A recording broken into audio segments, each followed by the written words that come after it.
Members, we've got 5 minutes and we're 18 short of a quorum. Members, please come to the chamber for a quorum.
The House will come to order. Members, our prayer today will be given by Kingston Nelson. She is an 11th grader at Montgomery Academy and plays varsity. Sorry about that. He is 11th grader at Montgomery Academy and plays varsity football, baseball, and runs track. Bow your heads and close your eyes. Lord God, we come before you with hearts of thankfulness. Lord God, we thank you for our ableness to walk in this room. We thank you for the cars that drove us here. And Lord God, we thank you for the gifts and talents that you gave us to be in this position. Lord God, to show our thankfulness, I pray that we use our positions to not only love and serve you, but to love and to serve your people, Lord God. Our hearts to love and to serve people, I pray that it doesn't end here, but allow us to continue that in every area of our life, Lord God. Allow us to love the sinner just as much as the saint. Allow us to treat the homeless man with just as much respect and dignity as the billionaire. Lord God, we thank you for this day. We thank you for all that you've done, future and past. And most importantly, Lord God, thank you for dying on the cross for us. In Jesus' name we pray. Amen. Amen.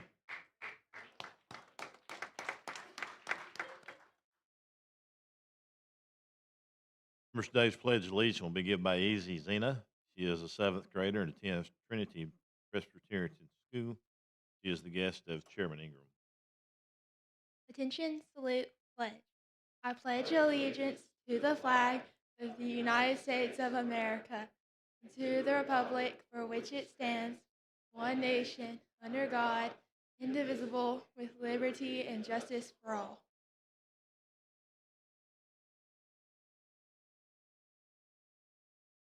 Call roll.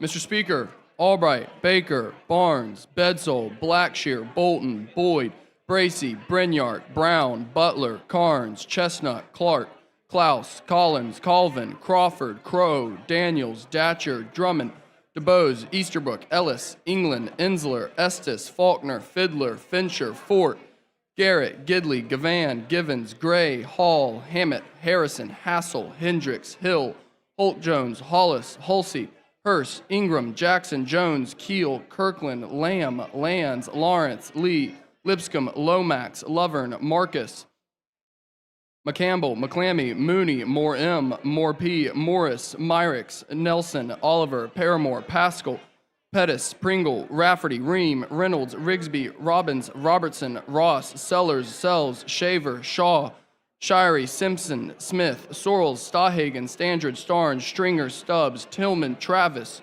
Treadaway, Underwood, Wadsworth, Warren, Witt, Wharton, Wilcox, Wood, Yarbrough.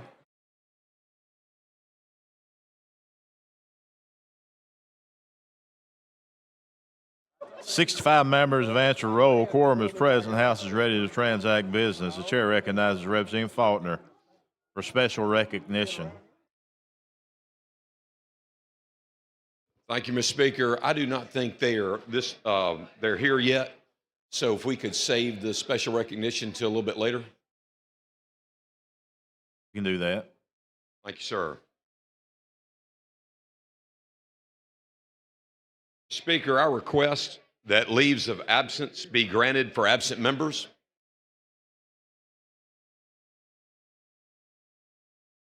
Any objections? Hearing no objections, absent members are excused. The chair further recognizes Representative Faulkner. Mr. Speaker, I have a report. House of Representatives, your Standing Committee on Rules begs leave to report that it has carefully examined the Journal of the House for the 21st legislative day and finds the same to be correct. Signed, Representative Faulkner, Vice Chair. Mr. Speaker, I move that the reading of the Journal at length for the 21st legislative day be dispensed with. Any objections? Hearing no objections, the reading of the Journal is dispensed with. The chair recognizes the gentleman from Mobile, Pro Tem Pringle, for the purpose of making announcements. Thank you, Mr. Speaker. Ladies and gentlemen, I need to remind you that by the end of July, all of your personal possessions need to be removed from this building. Not neatly stacked in the corner somewhere. All of your personal possessions and furniture need to be removed from this building so we can begin the process of liquidating the furniture. July 31st, the end of July.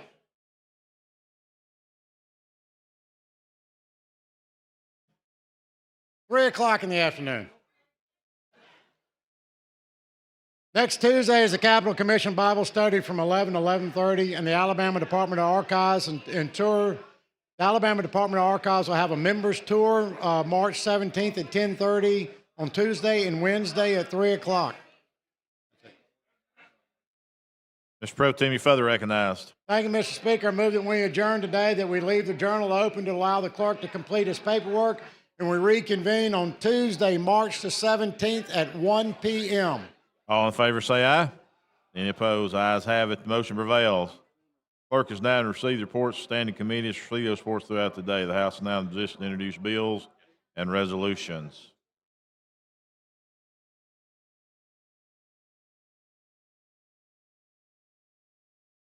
President Faulkner, you're recognized. I would move adoption, Mr. Speaker. All in favor say aye. Any opposed? It is adopted. Clerk, call first bill on special order calendar. Page 72 of the calendar, House Bill number 235, with substitute by Representative Garrett, relating to supplemental appropriations. Chairman Garrett, you're recognized.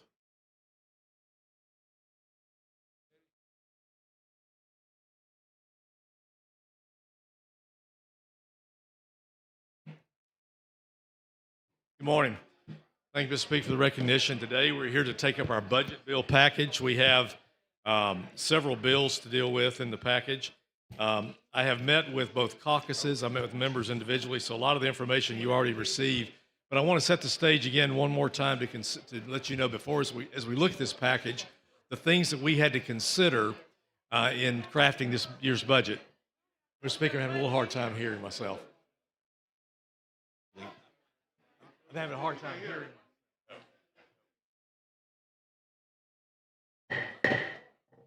Let me have your attention, please. Everybody, it's hard to hear down here at the mic. I know Chairman Garrett's been working on this for a year, and we got a lot of things going on this morning and with a lot of money. So if you would, let's pay attention to what's going on down at the mic. The one thing we have to do, the only thing we have to do down here is pass budget. So I hope everybody will listen, and certainly we've had conversations up to now.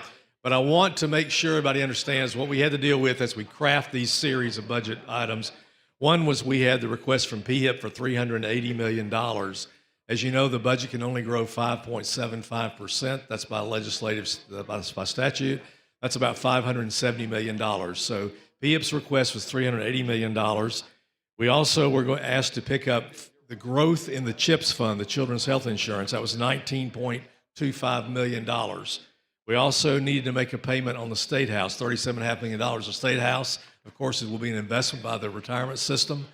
Pre-funding and paying on the State House is going to reduce our costs going forward, but also the money we pay on that to operate that and go forward will be to the benefit of the retirement system. We had a teacher raise of 2%. The governor had provided $100 million. We have to start making the annual payment on the State House. That will be split between the general fund and the education trust fund, $10 million each, but that's a $20 million payment we had to consider. We also need to consider advancement technology funding. The governor had provided $1 billion in funding. We need to determine whether we could maintain that and what we wanted to do with that. So in that regard, we made several decisions. One was that the PHIP, we're funding $180 million of the $380 million request. CHIPS growth, we're putting $10 million in the supplemental, $9.5 million in the ETF. We're funding the State House out of the supplemental. We have a teacher raise of 2%, which is $100 million, which we are maintaining. We are making the annual State House payment in the budget. We also are using the A&T of $1 billion, and I'll describe how we're doing that. So the first bill we have up today is the supplemental appropriation bill, and we have a substitute by the Ways and Means Committee. And you have copies of this spreadsheet. I would just like to mention it's $419 million. Last year it was $520 million. Next year it will probably be less than $300 million. So that's an indication of our revenues stabilizing and kind of how we're moving forward to start with excess funds. But key things I'll point out in the supplemental appropriation for $19 million, fleet renewal for the State Department, $25 million. We maintained the $10 million for struggling readers beyond third grade. We added what was not in the previous supplemental, $7.3 million for the school breakfast program for children to maintain that program. We also added money to each of the specialty schools, the cyber school, the School of Fine Arts, the School of Math and Sciences. We are supporting the Department of Rehabilitation Services and the Rehabilitation Workforce Development, $5.4 million, $10 million for the CHIPS program, the Veterinary Hospital in Birmingham, $2 million, Battleship, $2 million, Tuskegee, $1.5 million to refurbish the Kellogg Center and have that back in operation, $6.5 million to the Department of Workforce, $2 million of which is going for the new Workforce Forestry Training Institute. And then, of course, we made some adjustments to all the colleges and universities. Also, one thing I want to point out was we set aside $1.2 million for arts grants. I think that's important. We have a lot of emphasis in our legislation and our budgets on STEM, and that's certainly important, high demand, but we do not want to neglect the arts. $1.2 million for arts grants will be available across the state. I would encourage you to take advantage of those.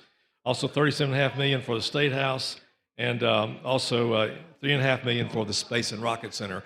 A total of $419,717,91. Mr. Speaker, if no questions, I would move for passage. Do I have to adopt? Sure, You need recognize. to adopt the committee sub is what I need. Yeah, I'm sorry. We got to do. We don't have a BR on. Right. Okay. I got a couple of lights on, Dan. Let me get to those. Chair recognize the lady from Baldwin, Representative Givens. Mr. Chairman, Yes, I'm sorry. thank you, Speaker. I have an amendment to replace Clerk lines. see the amendment. Beg your pardon?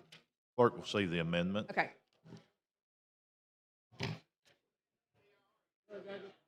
We don't have to have a BIR on the budget, do we?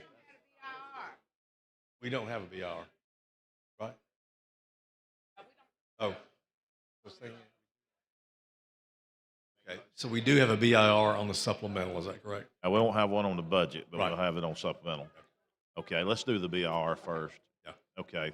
Question for the body is the adoption of the BIR. Clerk will unlock the machine and the members will vote.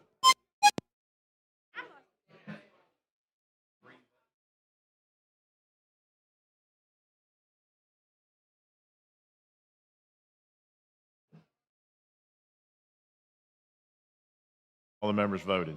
104 ayes, 0 nays. BR has been adopted. Chairman Garrett. Yes, sir. Move for Okay. final passage. Well, I guess we got the amendment now. We have an amendment offered, yes. Yeah. Okay. Now we can go. We can go with the amendment. All right, replace lines. Excuse me, Mr. I think we have to adopt the sub. I was thinking we were not doing the BIR. Since we did the BIR, we need to adopt the sub. Okay. Okay. I'm seeing the sub now. Okay. Okay. Okay, yeah. And you've explained. So what's happened? We don't have the BIR on the budget. This is a supplemental. We do have the BIR process on that. So we need to adopt the committee sub. What the committee sub does is basically make the changes that are reflected in the spreadsheet you've seen from what the governor's supplemental had, at the same total amount, just a reallocation of the dollars. Yeah, you've heard the gentleman's explanation of the sub. I think he went over it to begin with, but clerk will unlock the machine and the members will vote.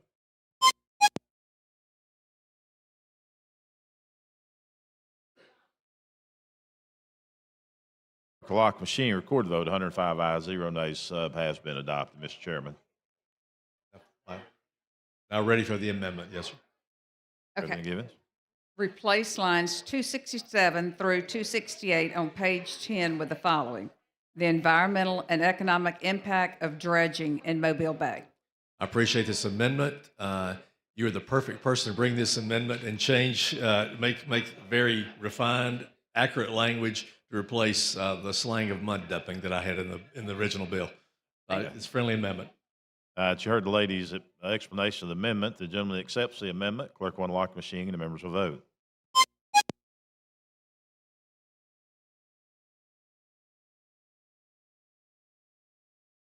Clerk will unlock the machine. Recorded vote 105 ayes, 0 nays. The floor amendment has been adopted. Thank you, Mr. Speaker. Thank you, Mr. Chairman. Thank you, Thank lady. you, body. Mr. Speaker, I do have one other amendment. Clerk, see the amendment. Amendment 2, House Bill number 235 by Representative Garrett. Mr. Chairman, you explain the amendment to us, please. Replace line 114 on page 5 with the following: for Oak Tree Ministries - Newton Center, 150,000 shall be. That's to correct the amount for the Jones Valley Teaching Farm, which is $150,000. Okay, you heard the gentleman's explanation of the floor amendment. Clerk will unlock the machine and the members will vote.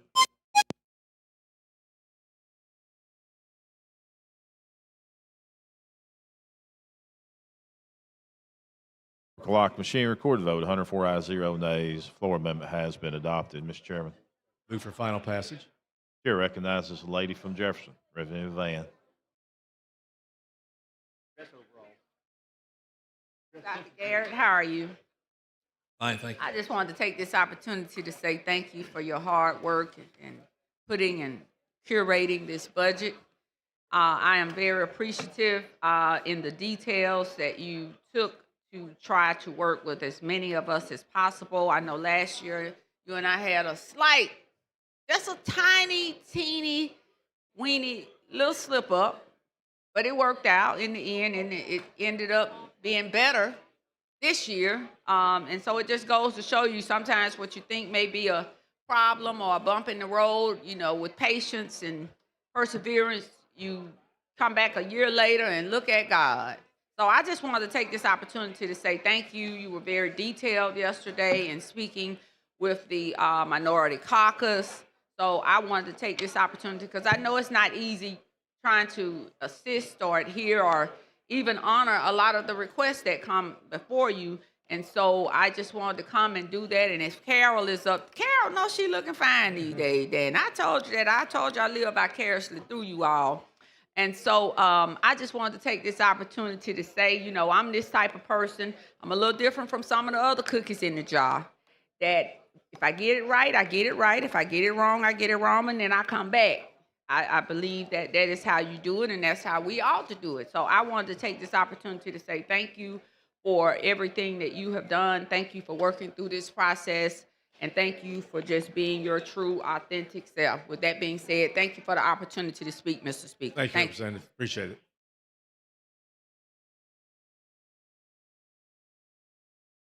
Chair thanks the lady.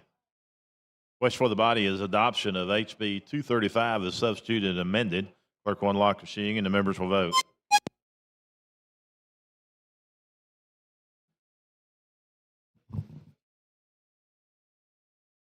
Clerk will lock the machine, record the vote, 105 ayes, 0 nays. HB 235 is passed as amended and substituted. Thank you, Mr. Speaker. Thank the gentleman. Clerk, call next bill. On page 72 of the calendar, House Bill number 236 with substitute by Representative Garrett relating to the Technology Fund. Chairman Garrett. Mr. Speaker, this is the Advancement in Technology Appropriation. Again, $1 billion that was appropriated by the governor. We are also allocating $1 billion of appropriation for the institutions of higher education. They would receive $275,100,000 just as they did with the governor. And by the way, everybody who receives amounts in here are determined by the bond formula. So once you plug in the top number, the numbers just automatically kick out. So everybody gets their share of what they would get in the bond formula. We are, though, for the amounts that's going to the K through 12 institutions, we're taking $150 million off of the top and setting that aside for regional career tech centers. You recall last year we did the same thing with regional career tech centers in the amount of $100 million.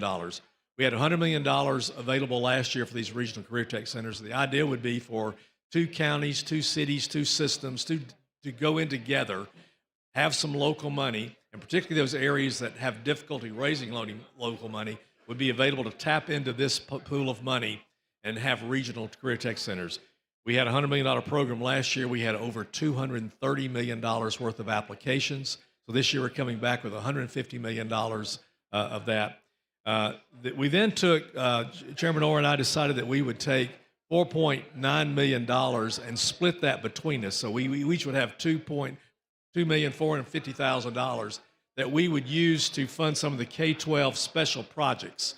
And we went over to discuss these yesterday, but there's about $2.5 million of projects requested by House members. There'll be $2.5 million requested by Senate members, but of course some of those are joint requests. But this will be taking care of K through 12 public needs in the districts that typically have been in the supplemental. This is now coming in out of this A&T funding, which is one of the uses for A&T funds. That will leave $570 million, which will be allocated ratably to all of the school districts based on the bond formula. To speak with that, I move for passage of the BIR. That is questions, the adoption of the BIR. Clerk sorry. will unlock the machine. The members will vote.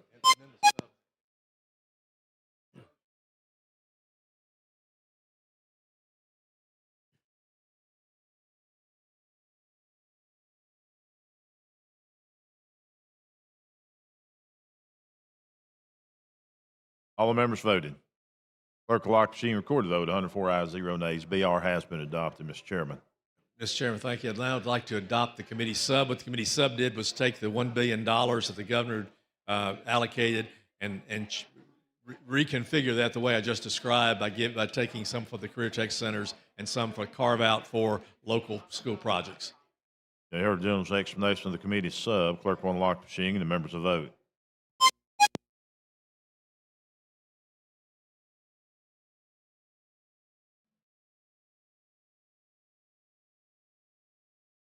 Clerk will lock the machine, record the vote. 105 ayes, 0 nays. Committee sub has been adopted, Mr. Chairman. The Speaker asks for final passage. That is questions. Final passage of HB 235 is substituted.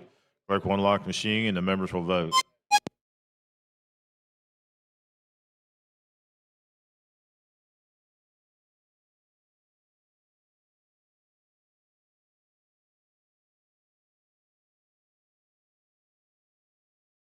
Clerk will lock the machine, record the vote. 105 ayes, 0 nays. HB 236 is substituted, has passed. Thank you, Mr. Speaker. Thank the gentleman. Clerk, call next bill. On page 73 of the calendar, House Bill number 565 with substitute by Representative Garrett relating to higher education. Chairman Garrett. Thank you, Mr. Speaker.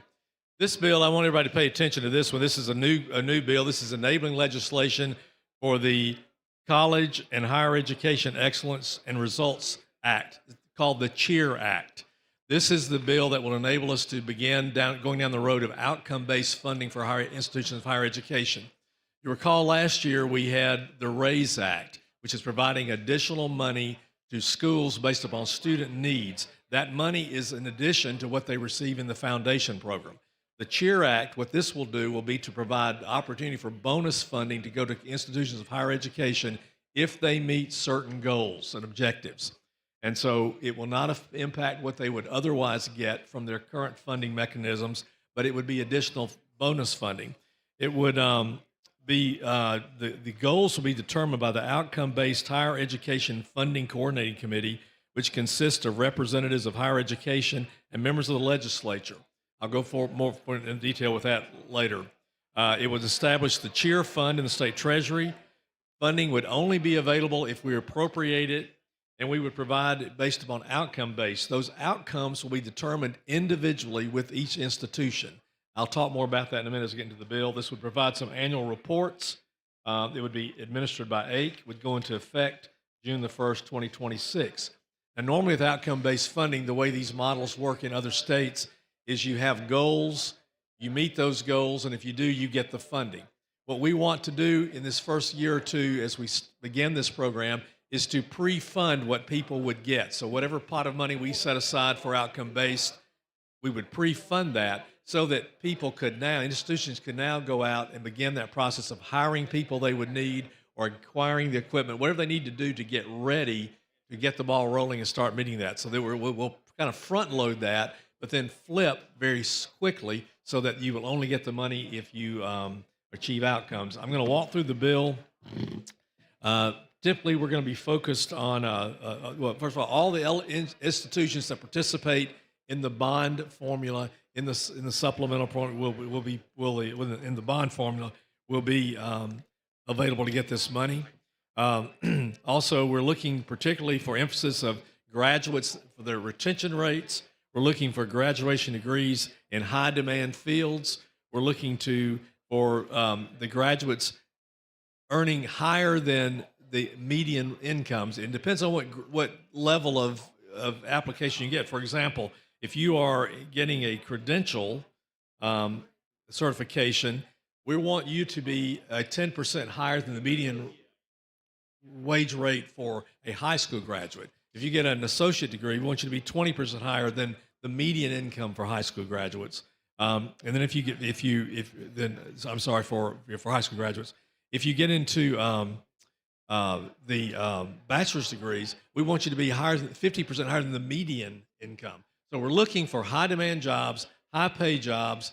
We're also looking, as part of one of the metrics, would be for low income students. We need first generation students and people who've never been to college. We need to get people who have some college and no degree. We need to look at retention. We don't want to see schools continue to have low retention of freshmen and then a poor retention rate by the time you get to be a senior. We're looking for student success, post-graduation success, employment in a high-wage job, employment in a high-demand field, adult learners, completion rates, higher need students, some college no degree, and other proposals. We also have an incentive opportunity if for innovation, if colleges can figure out how to get people through their system to get a degree sooner. That helps get in the workforce. It also helps with student debt. I will say that this committee would I will read the membership of the committee shall be the representative from the Council of Presidents to represent the four-year institutions appointed by the council, the executive director of the Alabama Commission on Higher Education, the chancellor or his designee of the community college system, the chair of the House Ways and Means Committee, the chair of the Senate Finance Committee, the ranking minority member of the House Ways and Means Committee, the ranking minority member of the Senate Finance Committee, the chair of the House Education Policy Committee, chair of the Senate Education Committee, and the minority leaders of both chambers. This will be the committees, and again, we will sit down with the institutions individually to work out what their goals would be. They must report. There's penalties in here if you manipulate data or don't report accurate data. And that's the gist of the CHEER Act. This will be the enabling legislation. This will allow us to move forward. And we've set aside $100 million in the Opportunity Reserve Fund, this transfer to begin this. But for the first year, we're looking for $65 million that we would set aside for this. So $65 million would be set aside as the initial bonus funding to the Institutes of Higher Education under the CHEER Act. Be happy to answer questions, Mr. Speaker. Otherwise, we'll ask for the BIR. Sure, recognize the lady from Madison, Representative Hall. While she's making her way down here, we have some guests in the gallery of the Cleburne County Youth Leadership Class. The guests of Representative Chad Robertson. Let's give them a big hand. Thank you for being with us. Ms. Hall, you're recognized. Thank you, Mr. Speaker and members. Mr. Chair, would you yield? So I am very interested in this particular part of the budget. And as you went through this, you mentioned something about bond formula. Are you talking about the bond formula that we use presently as we're building? How does that tie into this? So right now, if you like the A&T allocation we just made, Right. that appropriation is, you plug in $1 billion and it just kicks out what everybody gets based on a formula. With the K through 12, it's purely based upon head count, enrollment. Higher education institutions, there's a little bit of a twist to that. There's a wrinkle. You get a plus up in your allocation for the more in-state students you have versus out-of-state students. So there's a few wrinkles in that, but that formula doesn't change here. It just says that the bonus funding you're eligible for would be the same method and calculation as if you were getting A&T money, which is based upon how bond money is distributed. Oh, okay. So that determines the distribution of the bond money. How often or do we have colleges and universities utilizing this formula or that we presently have? Is that something? Well, only when we do the A&T, the Advancement Technology Allocation. Oh, so it's only designated for the A&T and not for other Right, buildings right, or that's anything right. like that? If That's that's right. not for. So how do we get? I'm looking for, let's say, I guess deferred maintenance. How do we increase that? Does that have an impact? Does that have any impact in this at all? No, it does not affect this. In the supplemental Oh. what we just passed, Uh-huh. we included additional dollars for deferred maintenance. Generally, when the governor sends over the budget, they're considering a lot of different things, a lot of different calculations and methodologies for how they determine numbers. But certainly when they look at the higher ed split, what goes to each institution, they're looking at enrollment, they're looking at capital costs, a variety of different things they're looking at. But deferred maintenance is part of what they send over. Then usually in the supplemental, when we have extra money, we try to help with specific projects or just give them additional money for deferred maintenance. But that's more subjective. When it gets to us at that point, it's just more subjective based upon what do you need in addition to what the governor's budget has provided. This, though, is the cheer money, which would be bonus funding that you're not going to get unless you meet your goals. But the amount of money that you have the opportunity to receive is based upon, your percentage of what we're allocating to the whole program, and that's where we tie that back to that A&T formula. So according to this bill, we have the process for the committee or the commission starts in June or Right. whenever. So the commission will determine what the goals and objectives would be, now based on what you've reported here. So let me just say this, that in this bill, we've had the input from all the institutions of higher education. So we've had a lot of conversations with them. Right. I do have a couple of amendments. One speaks to research. I didn't address that in my opening comments, but research universities need to be, we want to incent them for getting more federal research dollars. So there'll be a kind of a different metric for them. For the research universities, they'll certainly have opportunity to deal with some of these retention rates and things like that. What we really want with them, though, is expand their research. So to the extent that they can do research that would draw more federal money to expand research, they can be plussed up for that. So that will give them additional funding from the state in addition to whatever they've received based on the It would research. help them, if it would help them do that, or if they're able to be creative in how they draw additional research money, they get additional money from us out of this cheer fund, which they can use to continue that process. So Yeah.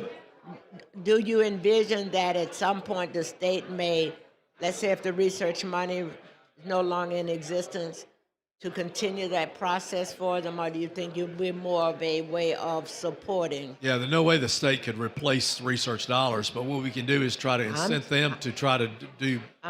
Okay. Now, All right. but I'll say that this committee, when we start in June, we will be meeting with each institution and saying, okay, here are the state needs in workforce. For example, we may have a university that says, we specifically know we have a nursing shortage. Here's what we can do to help with that in a short, here's what we can do. Here's what we can commit to increase our nursing graduates or increase our teacher graduates or we want not just teacher graduates, but graduates who can go to the classroom immediately, can pass the praxis, that are prepared, all those things like that. But individually, these institutions will tell us what they think they can do. We will agree upon that, then give them an opportunity to deliver, and if they do, they have additional money coming from this fund. Is there any place in this bill that would allow funding on the front end Well, for for this proposed first, program? to start them up, this is a frustration. It's a budget chair I have a lot of times. We're passing the budget today, but the budget doesn't take effect till October. I understand. So, when we come back next session, I'm going to know, well, how did that program work? Well, they're saying, well, we just got started. So what we've been doing lately has been trying to bridge that gap and getting funding so the program can begin immediately, so that before the school year things can happen. With this, what we want to do is go ahead and get that funding released to them. So if they need to go out and hire instructors to do what they need to do to increase their outcomes, or to increase the outcomes or deliver on one of their objectives, we want to go ahead and allow them to be building that now so they can get started very quickly. So we'll pre-fund whatever their amount is for the first year or two, and then they'll be only getting it if they deliver the results. Okay, so there is. And I will say this, if you're an institution, and let's just say, for example, that you have an opportunity to get $2 million in bonus funding, and say you don't meet your goal, Well, that $2 million you don't get, it goes back into the pot. You know, you've missed that opportunity. It goes back into the pot. Next year, maybe you can get your allocation, but it doesn't carry over. We're really wanting people to reward the institutions that are delivering the results that we need, that meet the state's needs. So let's suppose on the front end, starting this year, you get that $2 million and you don't meet the goal, then Well, that, yeah, does again, that money have to come back to the this, state? no, this first year, you're really not gonna. You're not. We're gonna have to be a little more lenient in how you meet your goals. We want to see you're getting. You may can immediately hit some of these goals, but some of this you're gonna need to kind of need the funding to get started. So we'll have some leniency there, but very quickly we want to see the results of outcome based. Will you go with me on page 5, Page 5. lines 125 through 128? So this is, I think, what you were talking about as relates to research universities. Page 5. Let me find my tab here. Wait. Page 5. Yes.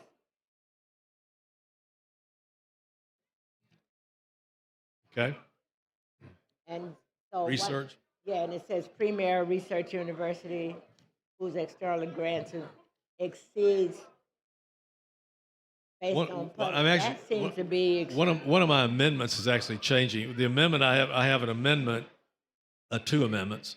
One would there's really just one amendment that would change 2 lines.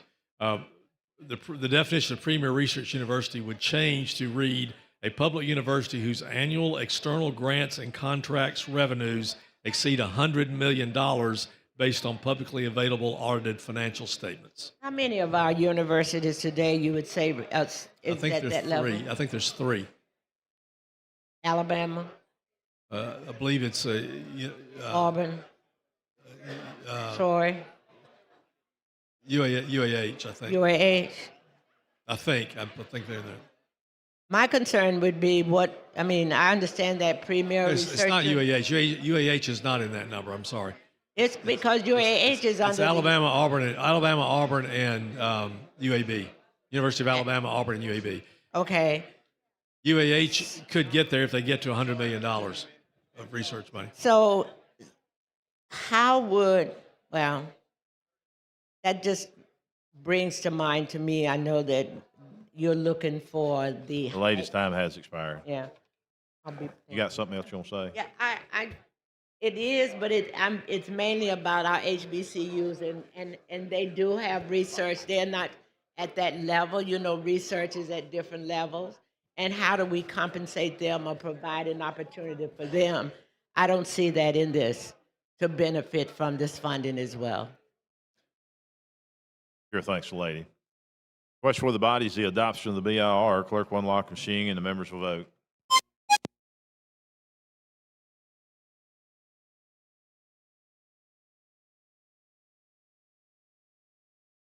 Clerk will lock the machine, record the vote. 105 ayes, 0 nays. BR has been adopted. Chairman Garrett.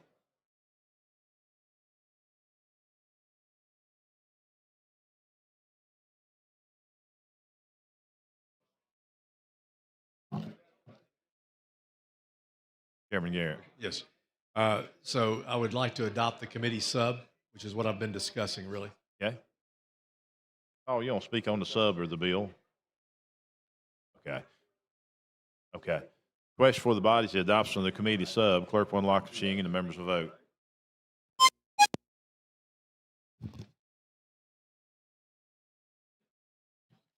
Clerk will lock the machine, record the vote. 105 ayes, 0 nays. Committee sub has been adopted, Mr. Chairman. Move for BIR. Chair recognizes the lady from Mobile, Representative Clark.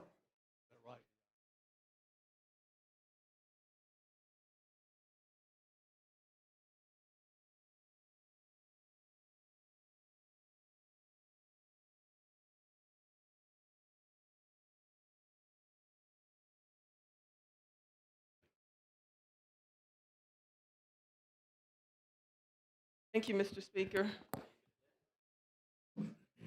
Chairman Garrett, do you yield? Yes. I think this is, I like the bill, but I've got some very basic questions. Because when I read this, it just seems like a lot of work is going to be required on the part of colleges and universities, are they already collecting most of the data that is outlined in the bill? No, they're not. Well, they may be, but not. We don't.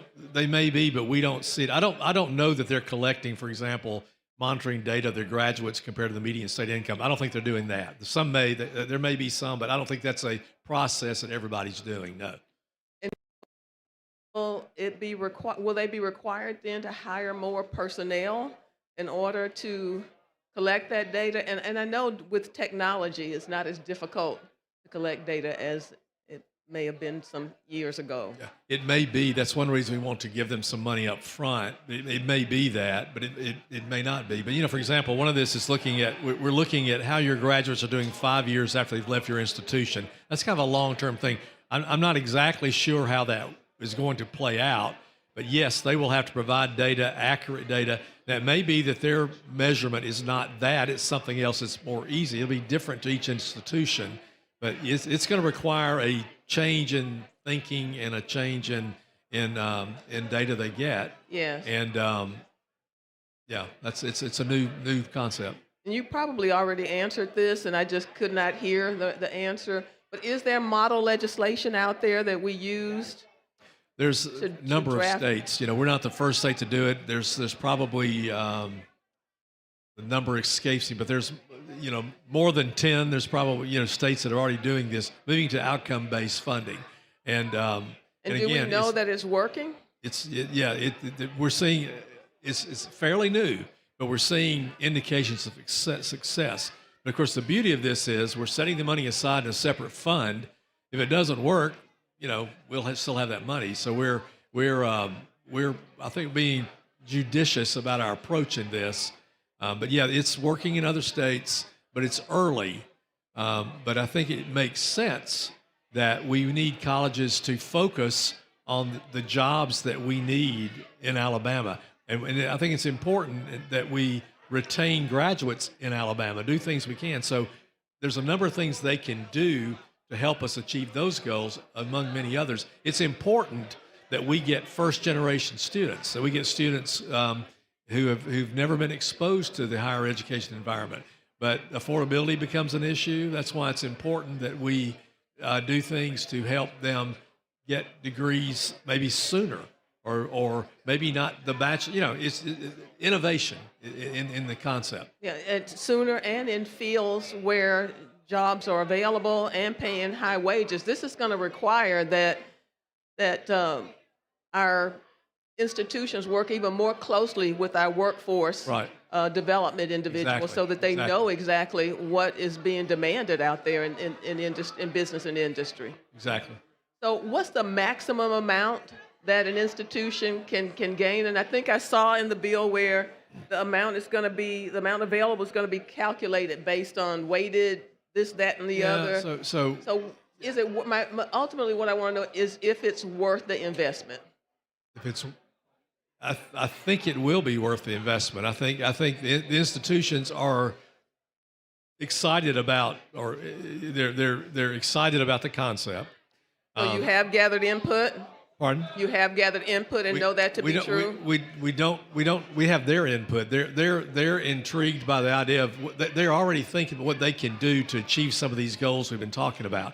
We're just trying to align their university system with the goals of the state, what our needs are here. And like you say, with the workforce, with all areas of the state, with the education community, with the health community. We have a healthcare workers needs and shortages all across the state, particularly in the rural areas. What can we do? What can they do to help us solve those problems? And this is an opportunity for them to provide funding for them to focus on that and to get rewarded if they are successful. And ultimately, if those individuals, graduates, stay in the state and they work in those fields and they make higher than the median income, that's great for the state, great for them. That's the goal. And what's the amount in the pot again? Well, the pot that we initially are putting in is let's see, the amount we're putting in $108 million this year, but we're going to allocate this first year $65 million. And the max amount, I didn't give you a chance to answer no that max question. amount. I mean, that an institution could receive? Oh, well, it depends on it. No, there's no max as what they can receive. it's kind of like the A&T money. You know, if we give you $500 million, you get a smaller percentage than we give you.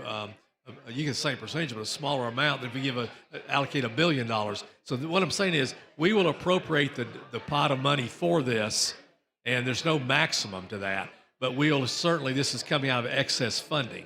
If you look at our waterfall we have, you know, any excess money we have first goes to budget stabilization, then it goes to A&T, then it goes to this education reserve fund. This money is coming out of the education reserve fund. So this is not a first come, first serve. Everybody has an opportunity to benefit from The institutions from are listed in the bill, which are all the public institutions. It does They are include listed. Tuskegee because they're in the A&T formula. It's only public institutions at this point. And we've had some of the independent colleges approach us and say, look, we can do, and that may be something down the road we consider. But at this point, we're focused on the public institutions. I did see that list. I think that answers my questions. Thank you. Thank you. Sure, thanks to the ladies. You recognize the lady from Madison, Representative Hall. While she's making her way down here, I'd like to recognize Taylor Hill. She is the granddaughter of our own Judge Hill. Taylor, it's good to have you with us in the house today.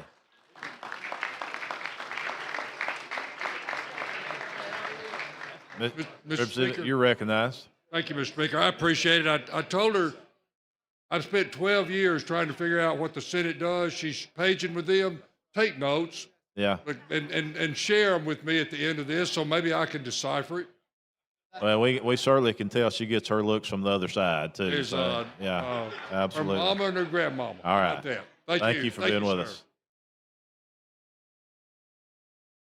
Saul.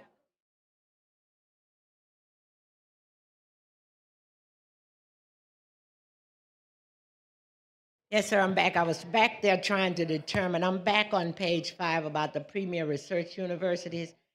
Mr. Fulford was not back there, so I couldn't get any information relative to this. I just, Sorry, yes. yeah, it just gives me a little concern that it appears we are carving out for those schools, and that there are other schools that do research, other colleges and universities. So I was trying to come together with an amendment to make sure that they are part of this. Well, they're process. part of the. I would not consider that a friendly amendment. I'll tell you why. We've had a lot of discussions with all the institutions. Let me say this. Yeah. I understand if you don't take That's a fine. the Let amendment. me just explain rationale, though. What it is, we've had discussions with them, and the research universities are just. Excuse me, when you say you had a I said we've had conversation discussions with a lot of the them. universities about how to, about this who's in what pot, And all of them agreed that you would do this? I don't know that all agree, but what I'm saying is, for a research university they need to have a different incentive. Otherwise, they're going to have a lot of low hanging fruit that other challenges that they don't have the challenges in some of the institutions that other institutions have with certain jobs. For example, Stop right there. I want you to walk through that with me. So if you're a large university and you've got multiple degree programs, it might be easier for you to meet one of these one of these incentives, as opposed to focusing on what really would benefit the state would be some of this research angle. So what we want to do is just sit with each university and encourage them to do what they can do best to help the state. And they will tell us. So if you're not in that research pot, you're not penalized. You'll still get money for the goals you can get. But the mere fact that we talk about research, and I hear what you're saying, but it looks like those that are doing well will continue to do even better because they're getting, based on what you're telling me, whereas there is research being going on at other schools, and if they are showing the same type of improvement or increase, it just seems like they should qualify. And let me tell you, I wouldn't exclude another school or university. I do know that school that's in my district, Alabama A&M, that there is much research that goes on in the field of agriculture, et cetera.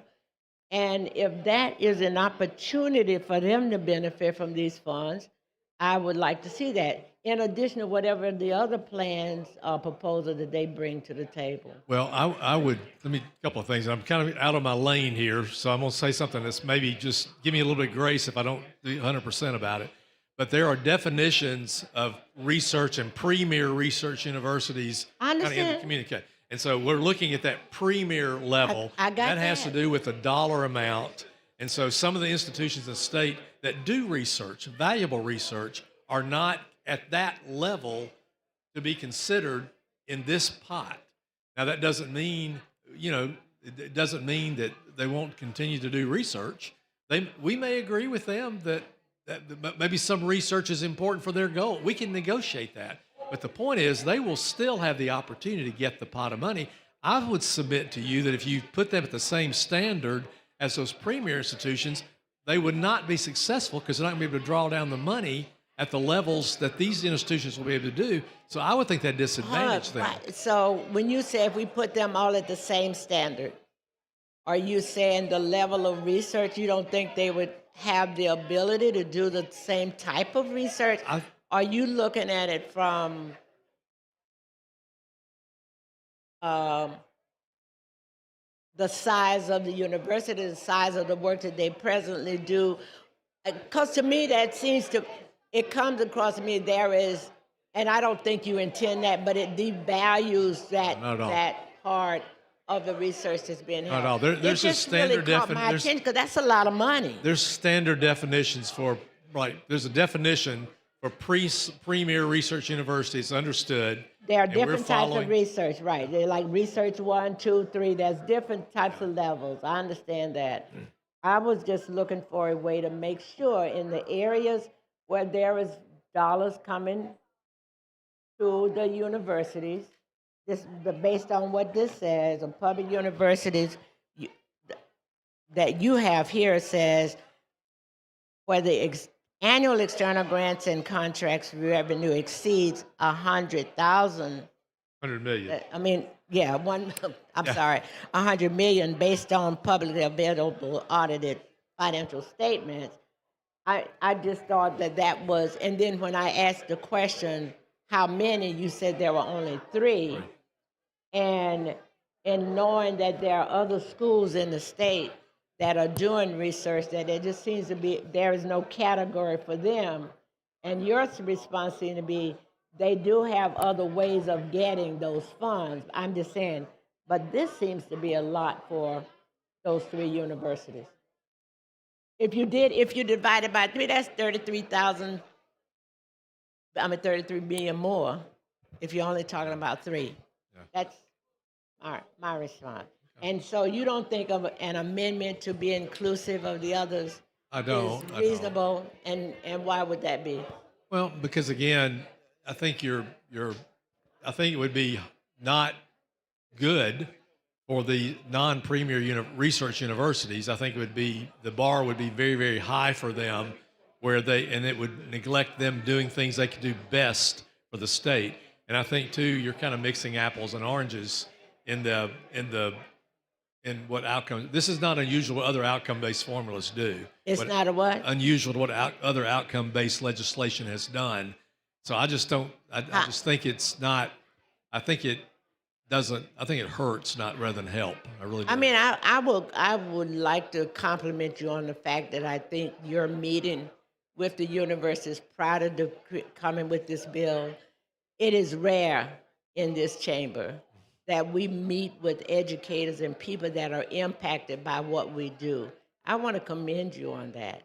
That's a big, and if they have not raised it, and they have all seen this bill, and if they're comfortable with this, it just seems to me that there's an opportunity to be more inclusive of those other schools that are doing research. Thank you. Thank you. Chair thanks the lady. Chair recognizes the gentleman from Marengo, Reverend McCampbell. While he's making his way down here, we got some guests in the gallery. The Alabama chapter of the American Foundation of Suicide Prevention all across the great state of Alabama. They're the guests are Representative Neil Rafferty, Marilyn Land, and Laura Hall. Let's give them a big hand. Thank you for being with us. Thank you for what you do.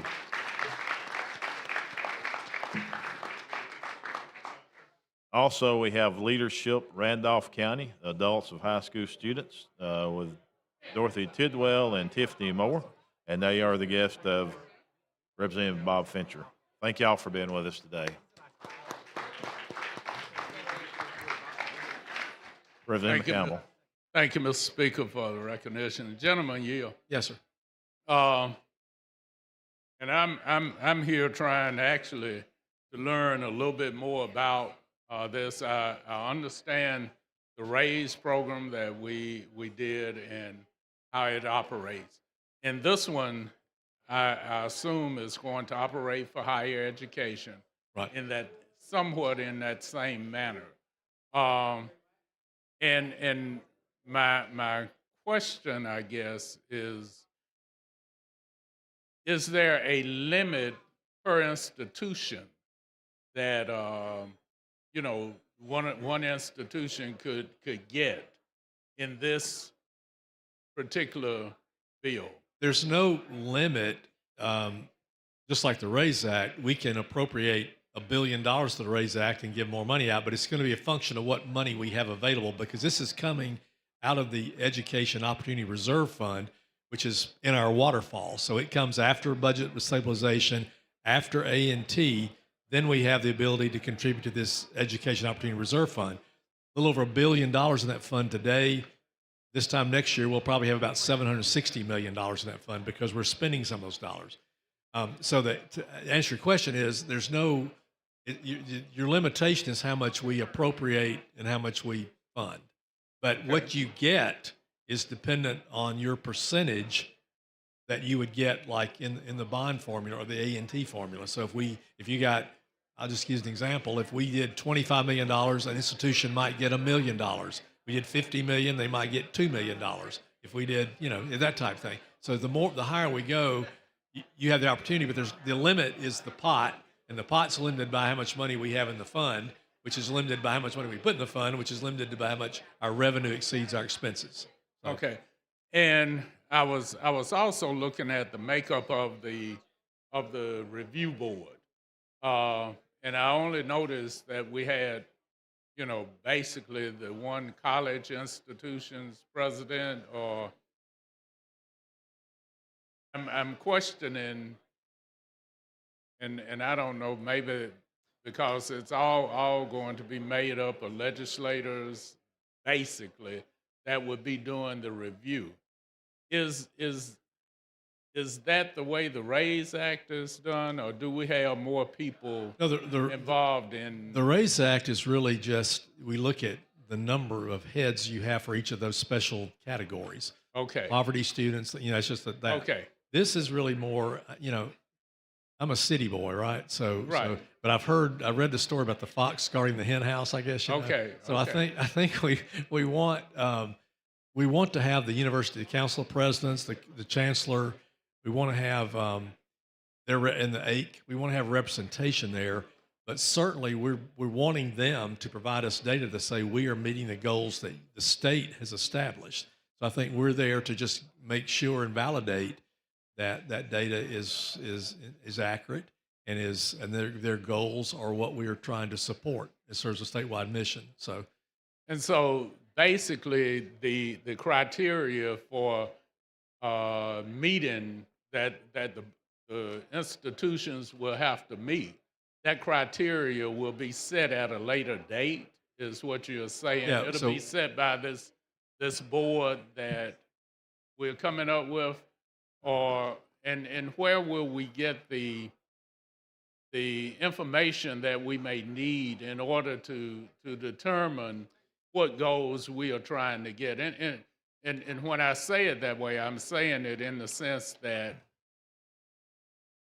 how much information do we can say we want you to be able to achieve a certain outcome, but what's going to be the basis of developing the outcomes that we are seeking? So that's where we sit down with each institution. So we would go to West Alabama, for example. We'd sit down with their leadership and would say, "What do you guys? Here's what the workforce department. Here's what the Department of Workforce has told us our workforce needs are. We understand about teachers. We understand about nurses. We understand about whatever the categories are.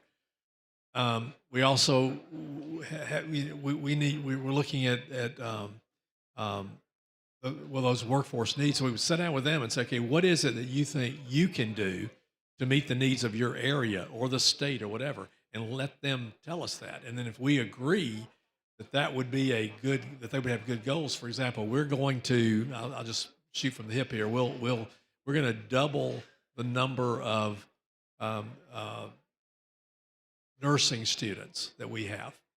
And we want to increase the programming, because if we do that, we can maybe we have a partnership with a rural hospital, or we do, there's a lot of these healthcare things. I think there's solutions out there if we had attention, resources, and funding. So if they can say, we're going to do a strategy that will do this, that will accomplish one of those goals, and we agree that's a goal, that would be one of the things we'd measure. And then they would report that to us on an ongoing basis, and they would then have the opportunity to get rewarded additional money for achieving those goals. Now, again, to start this up, they're going to need some startup money. So that's why we're going to front load some of this. Okay. But at some point, we're going to want them to basically say, you don't get this next year's allocation unless we see that you're making progress and delivering on those results. We're not telling them. I think that's one problem we've had down here a lot of times is we tell people, here's what we need you to do, and we really don't understand the dynamics. We don't understand the demographics. We don't understand the specific situations, which are not the same all over the state. So each institution, that wherever they're located, can say, here's what we think we can do. And I've had, when I deal with workforce councils and whatnot, different chambers that come to see me, they talk about the specific things in their region. And a lot of these things are really solvable if we just had attention to that deal, but it's not on the big radar, right? This gives us a chance to kind of narrow that down. The university tell us what they think they can do, and then we will say, fine, look, that'll be a goal, hit it, here's additional money. Well, with our 2-year college system, we have set a lot of things and put a lot of things on their plate. And I'm just trying to figure out how are we going to incorporate what the 4-year college can do on that plate, if you understand what I'm saying. Because we're already asking the 2-year colleges to provide us with more, whatever. So how are we going to make it where it's specific that the 4-year colleges? Yeah, this requirement is for a lot of data, and we want the data to be accurate. In fact, there's specific wording in here that if you manipulate the data or report inaccurate data, you may be out of the program. Okay. And I'll also say another thing, too, we put in the bill, as you mentioned, was that AIC will be administering this, but we specifically say that AIC will not take a fee for that administration. A lot of times around here, the state agencies, we will allocate money, and the state agencies will take some off the top for administration. Yeah. Sometimes it's passed through, sometimes it's not. But this specifically say, no, we want this money going directly to the institutions. To develop. There's they're very strict reporting requirements, severe penalties if you misreport or, manipulate data. But I don't think we're going to have that issue because we'll be having individual conversations. And when you sit down with each individual university, like I do, and they all are just they're so unique. And they just have some very specific needs. They also have some very specific strengths and things they can do. So we just want to kind of support that and help. We'll jointly develop the goals. Early on, I think the fear was we were going to tell them, here, you have to have, for example, I don't want to have a deal that you've got to have a retention rate of 80%, because I want the retention rate to be in jobs we need, in jobs that are going to, you can get an 80% retention rate or something, right? Yeah. So we want it to be something that's impactful. Okay. And the final thing then, you were talking about unique institutions, because I definitely think that we have some institutions that need to be at a higher bar than the other institutions. The gentleman's time has expired. Thank the gentleman. Question for the body now is passage of HB 565. Clerk will unlock the machine and the members will vote.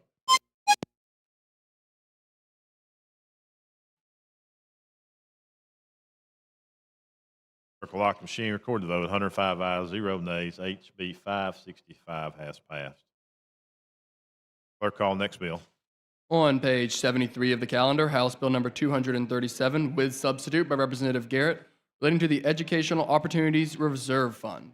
Mr. Chairman, you're recognized.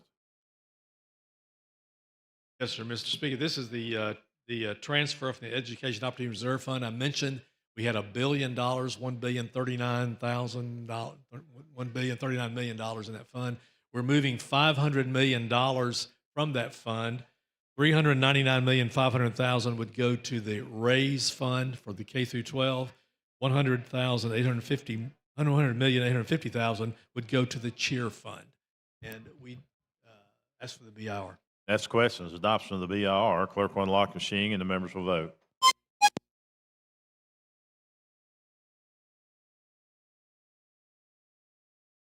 Clerk will lock the machine, record the vote. 104 ayes, 0 nays. The BIR has been adopted. Mr. Chairman.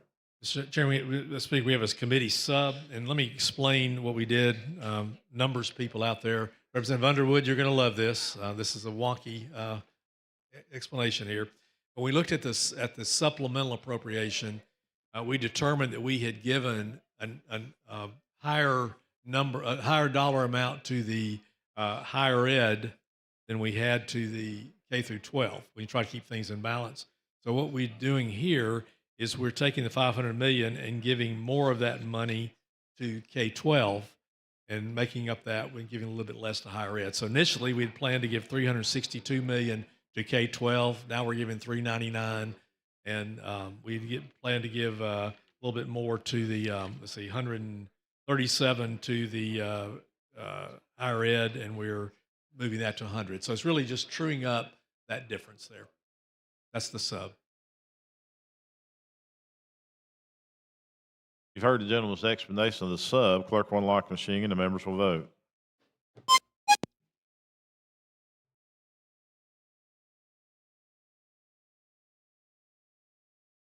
Clerk will lock the machine, record the vote. 105 ayes, 0 nays. Substitute has been adopted. Chairman Garrett. Move for final passage. That is questions final pass of HB 237 as substitute. Clerk will unlock the machine and the members will vote.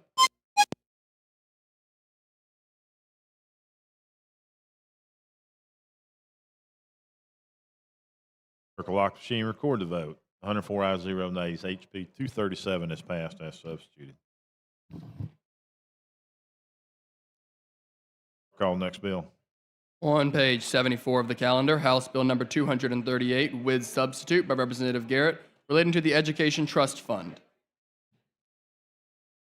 Chairman Garrett, you're Mr. recognized. Speaker, this is the Education Trust Fund budget, and this is the budget where we do not need a BIR. The bills are up here and spreadsheets are up here. They've changed slightly from what we discussed yesterday, not meaningfully, but just slightly. I will just generally talk about this, and I want to talk about the process we have to go through to get to the bill we're actually going to pass.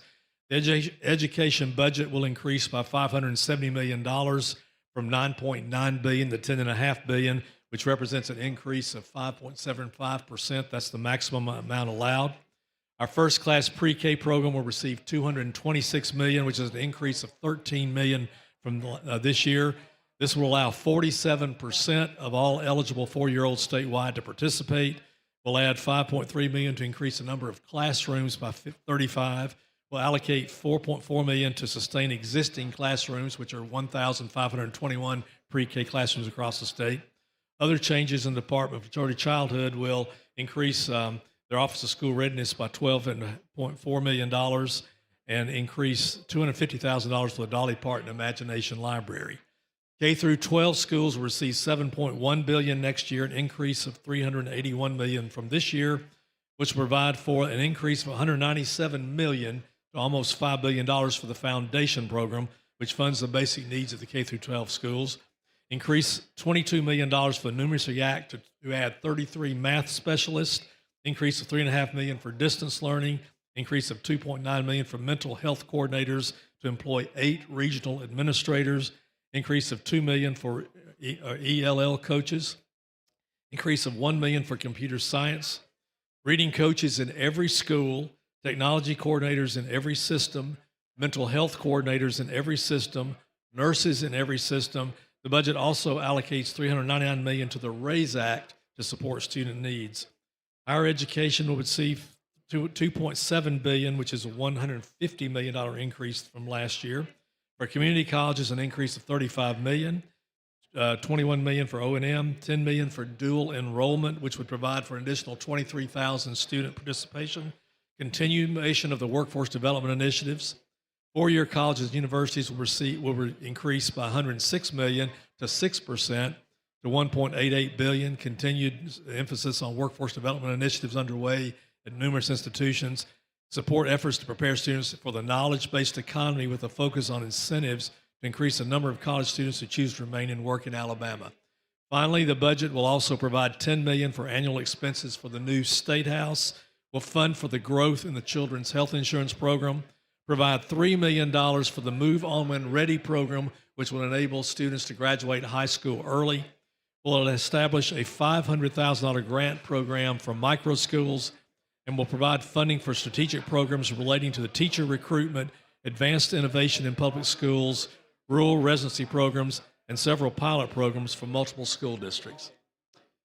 Mr. Speaker, we have a committee sub that I would like to table and then adopt a sub. Hey, I'd like to table the committee sub.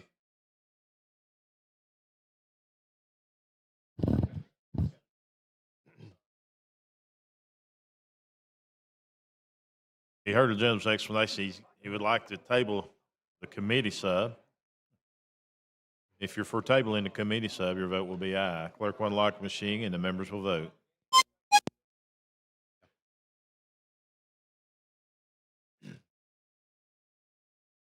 Clerk will lock the machine, record the vote. 104 ayes, 0 nays. The sub has been tabled. Chairman Garrett. And let me explain the difference in the committee sub. And again, we've been through the spreadsheet yesterday with the caucus, both caucuses. I'll be happy to answer other questions there. But one thing we did in here's the changes. Here's what we changed from what we talked about yesterday. We had removed one of the pilot programs, but one of our members noticed that we had not removed the amount. That was $400,000. So we removed that amount and reallocated $400,000 from that pilot program that we had been eliminated. We added $347,463 for a new BASS for BASS, which is a high school combine at Engle Harbor and Decatur in collaboration with the Department of Conservation and Natural Resources, a fishing, angling tournament for high school students. We also changed the language under the 3 teacher recruitment programs, moved from AIC to Department of Education. In other words, we moved items on the spreadsheet to different buckets so we could segregate them. We did not intend to move the responsibilities or oversight of those programs. So we just clarified the language that when we moved something from one department to another on the spreadsheet, that didn't change the functionality of that department. We also added $300,000 for ProStart career and tech education in the budget. That had been removed, so we added $300,000 for that. Corrected the spelling of university in conditional language, increased an appropriation to the Kidney Foundation by $52,537, moved the Franklin Rural Residency Program onto the bucket for rural residencies, and then we took the $300,000 to increase the ProStart, restore that line item. We took that from the Public Employee Injury Compensation Board, which is not operating yet, and actually has plenty of funding in that funding. And the final thing we did was something within the USA, the South Alabama line item, was reduce the USA Trauma Center by $1 million to $3 million, but leave the remaining increase in O&M funds, which is already included in the committee substitute. That was just to clarify that at the request of South Alabama. So those are the meaningful changes. We're just to reallocate the $400,000 stray item that should have been removed to the new bass angling concept, the ProStart restoration, and Kidney Foundation, and make some language changes. You heard the gentleman's explanation. Question for the body's adoption of the sub. Clerk will unlock the machine and the members will vote.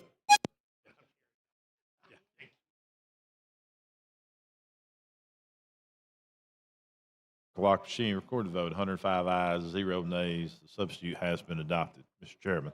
The Speaker move for final passage. You recognize the lady from Madison, Representative Hall.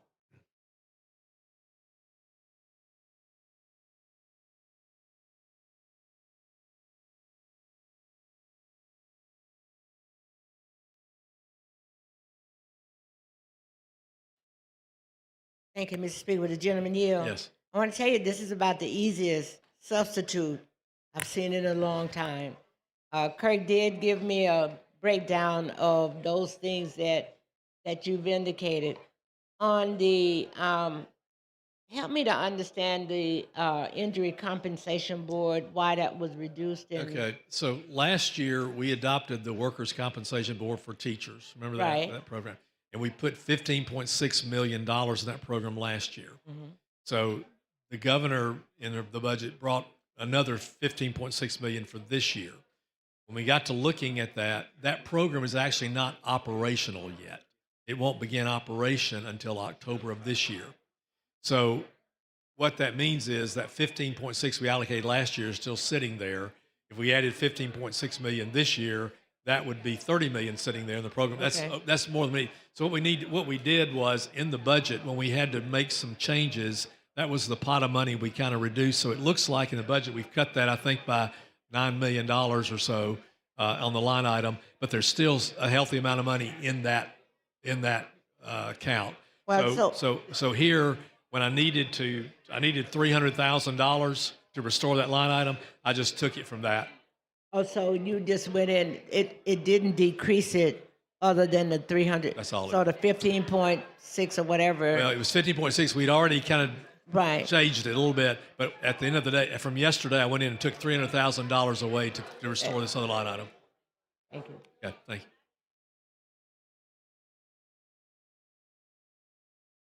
Question for the body now is a passage of HB 238 as substituted.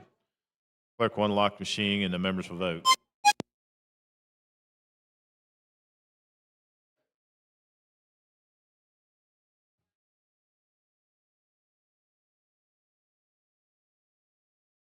Clerk will lock the machine, record the vote. 104 ayes, 0 nays. HB 238 has passed as substituted. Congratulations, Chairman Thank you, Garrett. Mr. Speaker. Thank you. Thank you. Thank you. Thank you, sir.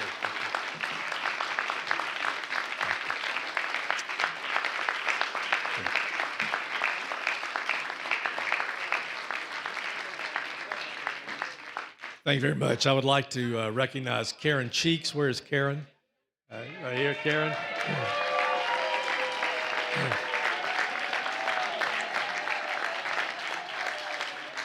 Also, as I mentioned yesterday, that our intern, Tyler Tolbert, who you all know has done a great job. That guy's going to go places. He's going to go places because today, as we're passing the budget, he's on vacation. So he's, yeah. And I also would like to recognize our committee members. So if the committee would stand, others would sit down. I would like to recognize our committee, who I can see, Representative Keel, Representative Crow, Representative Baker, Representative Collins, Representative Paramore, Representative Faulkner, Representative Stubbs, Representative Drummond, our ranking member, Representative Daniels, Representative Chestnut. There's Representative Lawrence. Yeah, he's Representative Lawrence, yeah. They've done a great job. Appreciate it. And Representative Colvin, you're not here, but yeah, appreciate it. Thank you. Chairman Dad, I don't want to get you in trouble, but you probably failed to recognize the most important person Oh my in the gosh, gallery. yes, I did. My wife, Carol. Thank you. I'll tell you this. When I have a master's in tax accounting, and when I was in college, we were dating, and she wouldn't do this now, but back then she would listen to me talk about tax. That's how I prepared for my test. I would talk about my notes, and she would just listen. She was a journalism major, so she had no clue what I was talking about. But she listens to me as I vet budgets, and believe it or not, she has an influence in some of the items we've done. So thank you, Carol. Appreciate it. Thank you.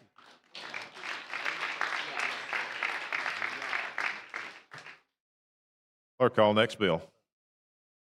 On page 75 of the calendar, House Bill number 239 by Representative Collins relating to public education. Chairwoman Collins. Thank you for the recognition. I have the honor of carrying the pay raise for our teachers. It's going to be 2%. And it's for all of the different employees. It just is attached to the salary matrix. So I asked for the BIR. Chair recognizes the lady from Jefferson, representing the van. Thank you, Mr. Speaker. I just want to take this opportunity. We appreciate it. I wish we could have done more. I know we come here every year and we say we wish we could do more. And I hope that we get to a point in this House whoever's in this house, that we realize and recognize the dire importance of what an educator means in this world, not just here in the state of Alabama. We would not be, and I know certainly I would not be where I am without a teacher, an educator.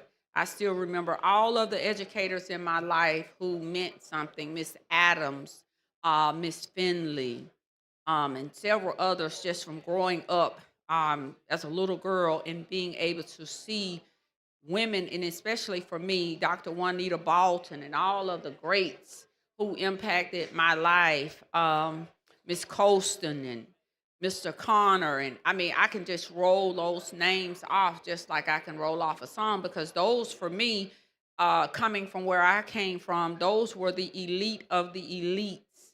Those were people that I saw who were articulate, who were bright, and who were considered in their field to be the best of the best. And it gave me the opportunity to want to be the best of the best. And that's why I'm able to come here and to roll off of my lips and to memorize and to critique and to debate and to discuss, because I grew up in an era where I was able to see that educator, that teacher who was great and who was grand and who was articulate and who could comprehend and who said to me that reading is fundamental, and who said to me all of those things when I recited poems and I recited the 23rd number of Psalms. We had to go into school to be able to do that, to build our knowledge in our brains, to be able to comprehend, but most of all, not necessarily comprehend, to be able to regurgitate those words. And so for that, I always stand here every year to say, I want us, hopefully, regardless of who comes back into this house, to recognize the most important profession on this earth, and that is of an educator. I tell students all the time, you can jump up for, at that time, Kobe or Michael Jackson or Michael Jordan, rather. You can stand up for Shaq. You can stand up for Westbrook. You can stand up for Steph Curry. But who stands up for the Miss Finleys of the world? Who stands up for the Dr. Baltons of the world? Who stands up for the Miss Pledgers of the world? Who stands up for the Miss Colstons of the world, Mr. Connors of the world? Who stands up for those names who are always nameless, because at the end of the day, their names are not in light on TV. They're not being those individuals that someone is watching on Saturday mornings, but at the end of the day, their names should always be in lights, because they stand in the stead as mentors, not just teachers. Some stand in the stead as parents. There is no greater profession, not even mine as an attorney, that I wake up to every day and I say thank you to our educators. Thank you for our teachers. Thank you for the bus drivers. Thank you for the support staff. Thank you for the superintendents, because they do something for 9 to almost 12 months out of the year. They have the responsibility of nurturing the minds, the hearts, and the spirits of our children. So I hope that we get to a point that we can get back to giving them 4% raises, well beyond the 2%. I hope that we can get to a better PHIP here in the state of Alabama. I'm glad and thankful that they were able to receive something, but sometimes the something that we're giving is really just not enough. We should be where we are past barely making ends meet for teachers and educators who every day go beyond the call of duty to mentor and to nurture our children. But with that being said, I thank you for your efforts. I thank you for what you have done here. We've not always agreed on the education process and policies, but I thank you for having the opportunity to serve with you. We came in 2010. You and I have had some very personal communications over the last few weeks. And sometimes I tell people, we may battle it out, we may have our falling outs, but we also see each other, and we grieve with each other sometimes, and we get to a point where we have these personal conversations, and you and I have had those personal conversations even as of late. So I bid you all the best as you move forward in your endeavors, and I thank you for your contributions here to the state of Alabama. Thank you. In the area of education policy. With that being said, thank you, Mr. Speaker, for Sure, allowing thanks, me Elaine. this opportunity. What's for the body is the adoption of the VIR. Clerk will unlock the machine and the members will vote.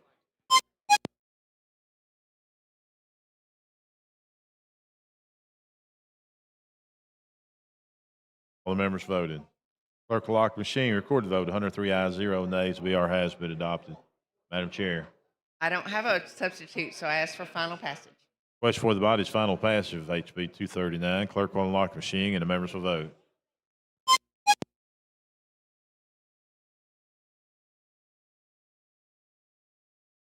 Clerk will lock the machine. Record the vote. 104 ayes, 0 nays. HB 239 has passed. Thank you, Mr. Speaker. Thank you, body. lady. Clerk, call next bill. On page 75 of the calendar, House Bill number 240 by Representative Warren relating to Tuskegee University. Representative Warren, you're recognized. While she's making her way down here, we'd like to recognize the guests in the gallery from Northside High School, and they are a teacher of Miss McNillan. It's her class, and the guest of Representative Brinyard and Representative Bolton. Thank you for being with us today. Let's give them a big hand.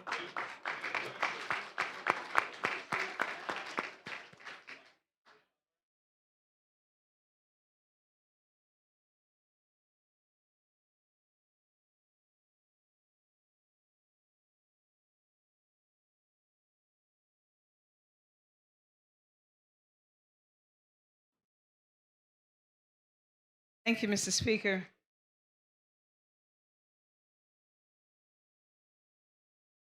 This bill makes an appropriation of $16,300,159 from the Education Trust Fund to Tuskegee University in Tuskegee, Alabama for the support and maintenance of educational programs at the institution for the fiscal year ending September 30th, 2027, to provide that the appropriation is subject to certain provisions of the Code of Alabama of 1975 and to require an operations plan and an audited financial statement prior to the release of any funds and to require an end-of-the-year report.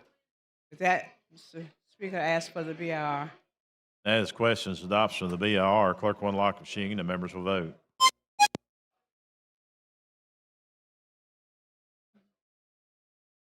Clerk will lock the machine. Record the vote. 105 ayes, 0 nays. BR has been adopted. If there are no other questions, I ask for final approval. That is questions, final passage. Clerk will unlock the machine and the members will vote.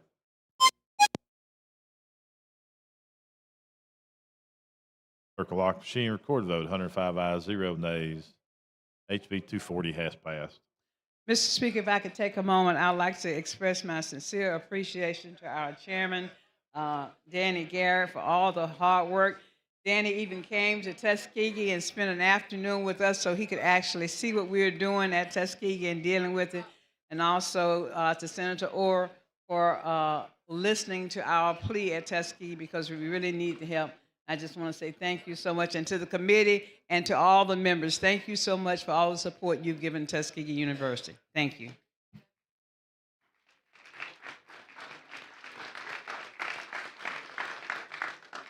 Clerk, call next bill. On page 76 of the calendar, House Bill number 241 by Representative Boyd relating to Talladega College. Representative Boyd, you're recognized. Thank you so much, Mr. Speaker, for the recognition. This is a little emotional for me to do this one. In as much as most of you know, this will be my last one. But over the years, Talladega College has produced more doctorates and a lot of people from our state. It's one of the highly recognized HBCUs. I actually began my education at Talladega College before I went to Miles. So I stand here hoping that I have left a trail and a path for others to follow. So I thank you most graciously, members of the House. And with that, Mr. Speaker, I want to hush so I don't shed any tears. I ask for the Yes, ma'am. That is the question, is adoption of the BIR. Clerk will unlock the machine and the members will vote.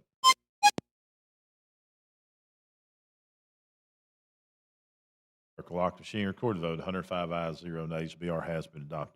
Dr. Boyd. If there are no more questions, final passes. Thank you, Mr. Speaker. Question for the body is final passage of HB 241. Clerk will unlock the machine and the members will vote.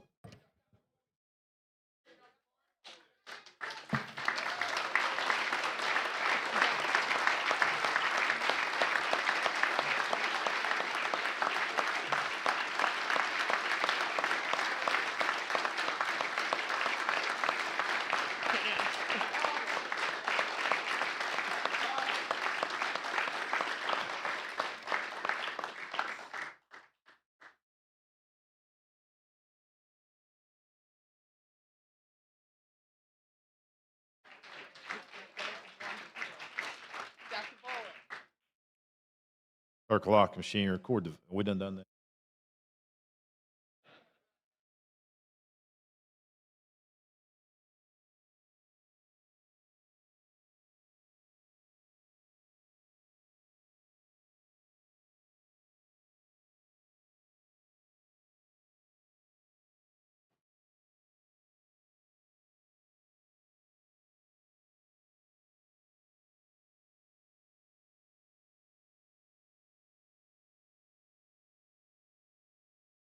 What we can do again, let's give her another big hand. What a tremendous career.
Clerk, call the next bill.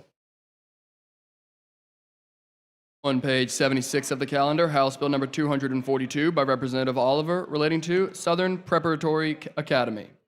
Chairman Oliver. Mr. Speaker, thanks for the recognition. Southern Preparatory Academy in Camp Hill, Alabama is a private college preparatory school for grades 7 through 12. It offers a structured boarding and day school environment focused on character, leadership, and academics. Southern Prep provides a curriculum with honors and STEAM programs, including aviation and robotics, alongside athletics and junior ROTC. It offers co-ed day and all-boys boarding options.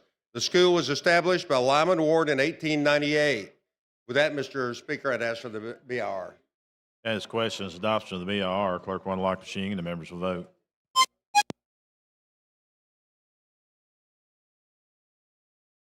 Clerk will lock the machine, record the vote. 102 ayes, 0 nays. BR has been adopted. Mr. Speaker, if there are no questions, I'd move for the final passage. That is the question's final passage of HB 242. Clerk will unlock the machine and the members will vote.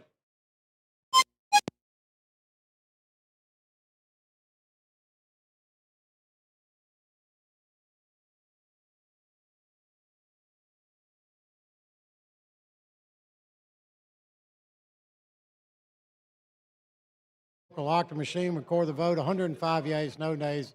HB 242 passes. Thank you, Mr. Speaker. Clerk, call the next bill in the special order calendar. On page 57 of the calendar, Senate Bill number 277 by Senator Bell relating to nonprofit associations. Representative Brignac from everywhere. Thank you, Mr. Speaker. Members, SB 277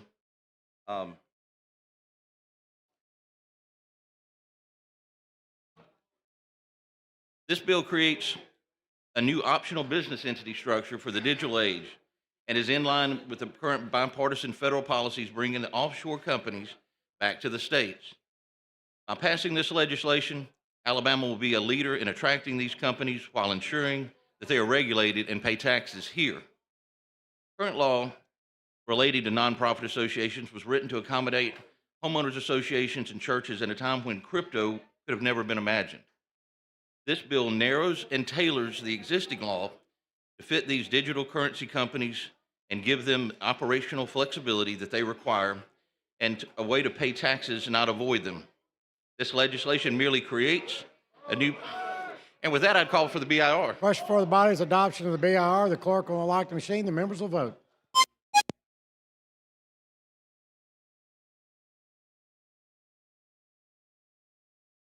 Have all the members voted? I will. Clerk will lock the machine, record the vote. 93 yeas, no nays. The BIR is adopted.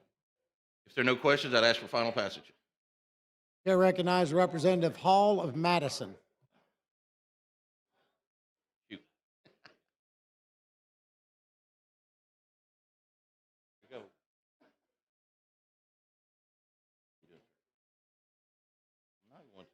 Out.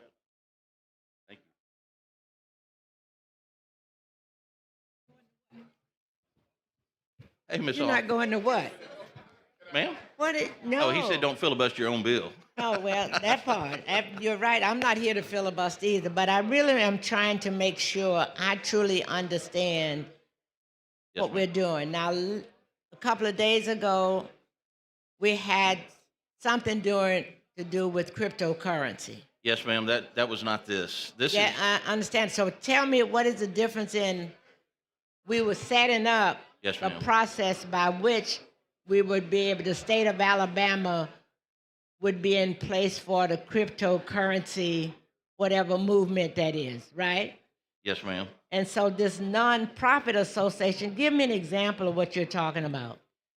It would be like a crypto exchange. You could exchange cryptocurrencies. But it says, I mean, that would be an example of a nonprofit that could be set up. the organization Yes, becomes a nonprofit? The organization is this is for nonprofit, Crypto. unincorporated nonprofit associations. But it allows for them to be digital members, digital entities, allows them to do that. Okay, make sure I'm understanding. Okay. The crypto company or organization will be a nonprofit. Yes, ma'am. It's a nonprofit. This is under our Alabama's nonprofit, our existing unincorporated nonprofit association. And stop right there, because I'm trying to make sure I understand. So we have cryptocurrency. No, ma'am. Well, no, this would. All right, we have nonprofits in Alabama, We do.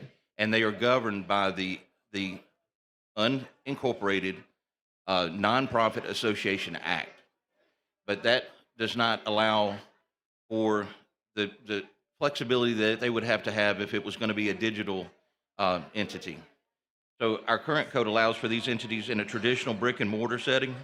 This simply expands that to allow for a digital component, something not considered when the existing law was written. We are simply updating the code to allow for digital economy.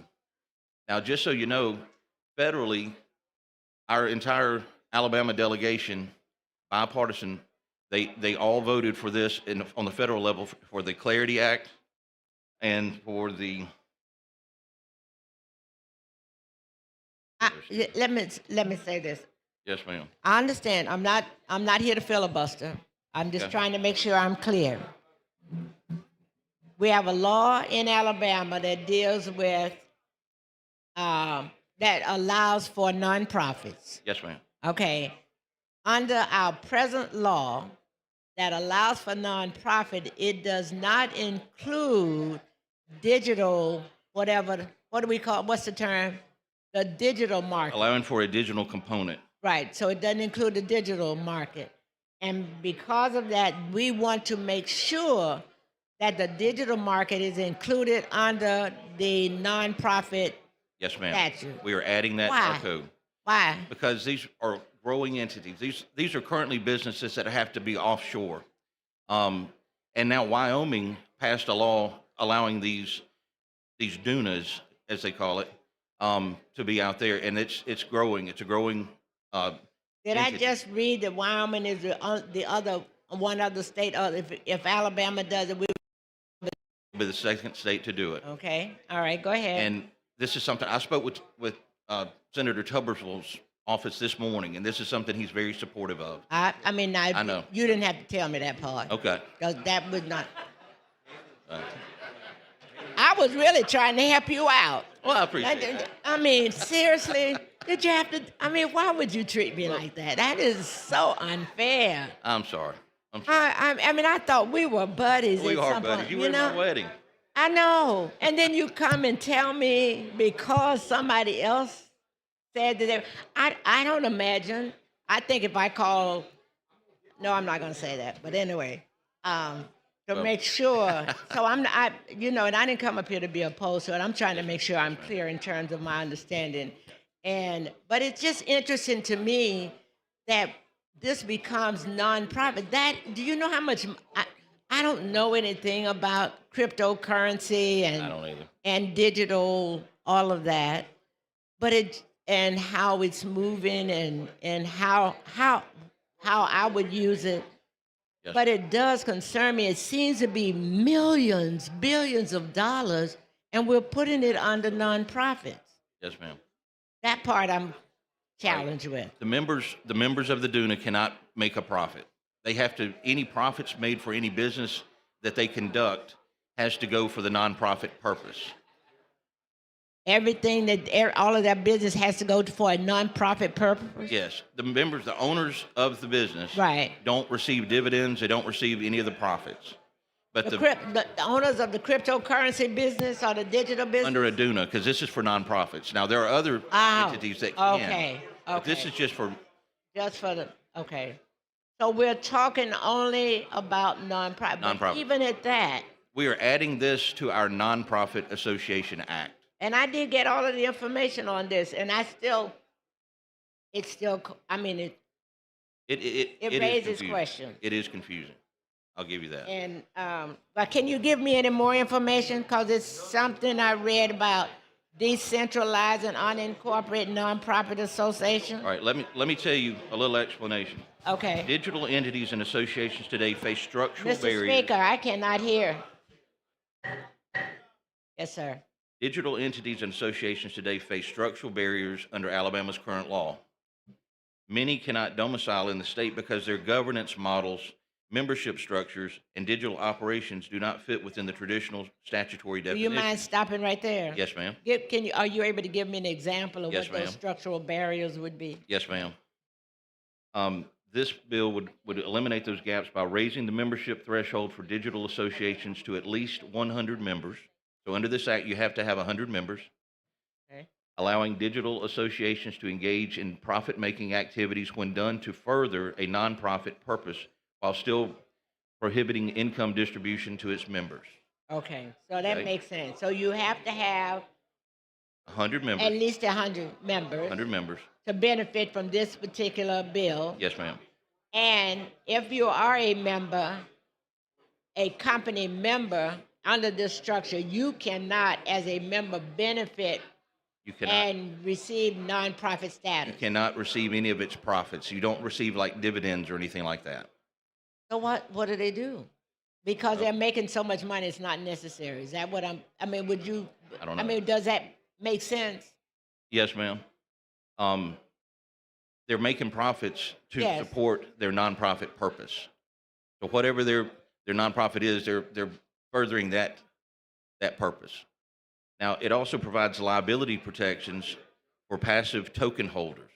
So if you're what kind of what? if you're a token holder in one of these entities and you're not doing anything wrong, but somebody wants to sue that entity, that association, this provides, like an LLC would give you protection from a lawsuit. Sure. This would provide that all of the token holders to be protected from liability. Same as the LLC. And it also enables digital associations to operate entirely on a blockchain, including governance and record keeping. We keep hearing that word blockchain. I know it. I know Oh, it. do you know what that is? It was explained to me that a blockchain is like a neighborhood that has different houses in it. And so what you're doing there in the neighborhood is it's all governed by like a homeowners Like a association. HOA? Yeah. Yeah. Okay. So that's the blockchain is a neighborhood with a homeowners association and has individual houses in it. So I have no crypto. This is not my It thing. seems like we might need to start looking to see if we can find some. Right. I wish we'd have done it several years ago. This. No, You no, know, but you know, we did have an opportunity, and I remember we voted down. We had a member who's no longer here to try to help us to be looking forward to the future, but Yes, it ma'am. didn't happen. Yes, ma'am. But no, Thank thank you. you. Thank you. Question for the body's final passage of SB 277. The clerk will unlock the machine. The members will vote.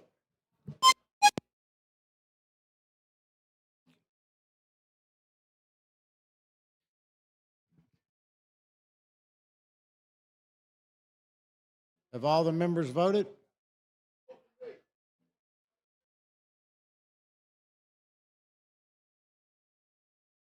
Clerk will lock the machine, record the vote. 82 ayes, 7 nays. SB 277 passes. Congratulations, Mr. Thank you, Maynard. Speaker.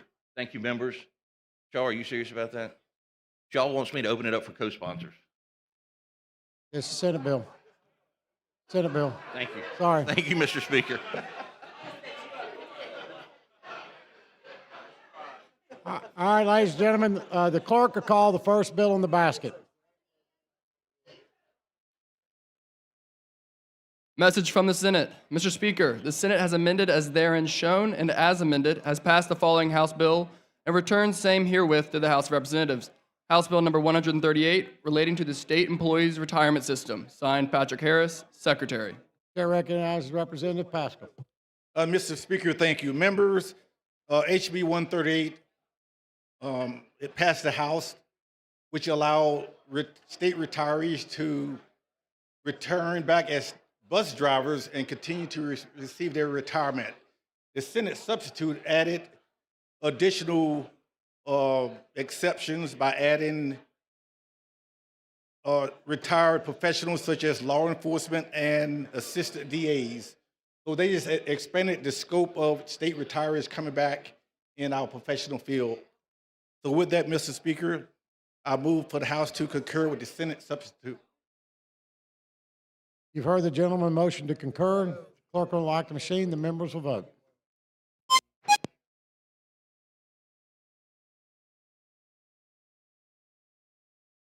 All the members voted. Clerk will lock the machine, record the vote. 105 yeas, 0 nays.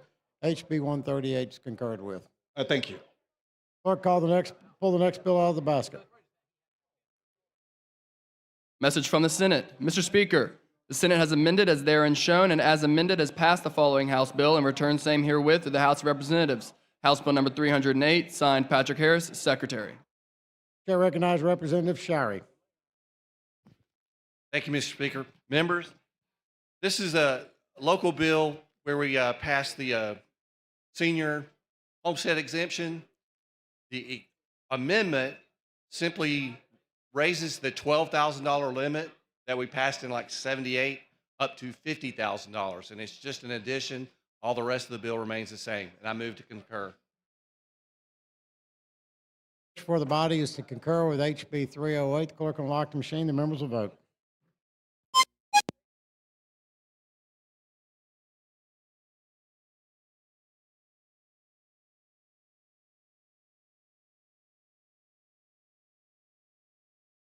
Clerk will lock the machine, record the vote. 98 yeas, 0 nays. HB 308 passes as amended. Clerk, pull the next bill out of the basket. Message from the Senate. Mr. Speaker, the Senate has received the accompanying message from Her Excellency, the Governor, proposing an amendment to the bill, Senate Bill number 228, relating to the Alabama Space Authority.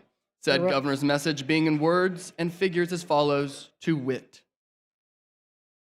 Chair recognizes Representative Lomax. Thank you, Mr. Speaker. Yeah, the executive amendment simply removed reference to spaceports. That was not the intention of the original authority, nor how we're changing it. So with that, move to concur. Question for the body's concurrence. The clerk will unlock the machine. The members will vote.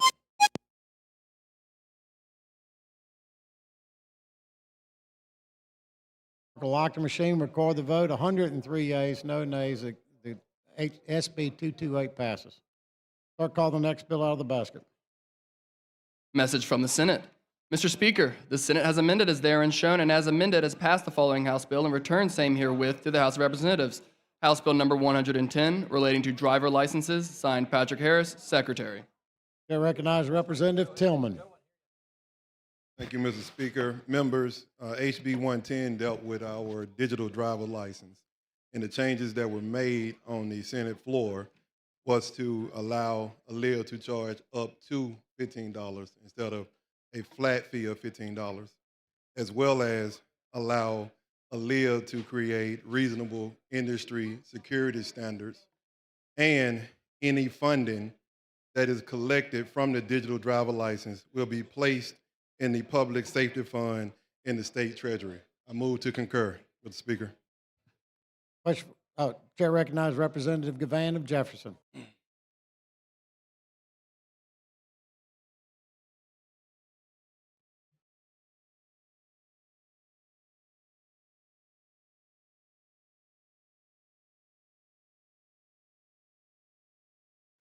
Representative Tillman, first of all, congratulations on your work on this bill.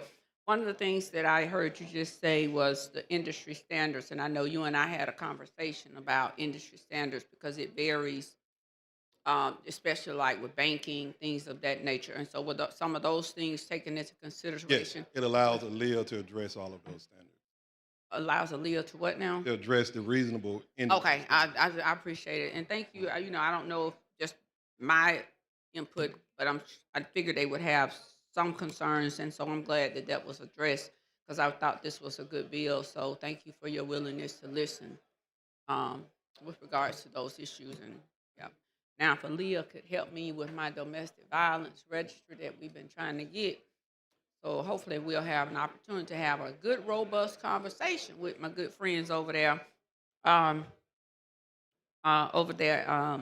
Aaliyah.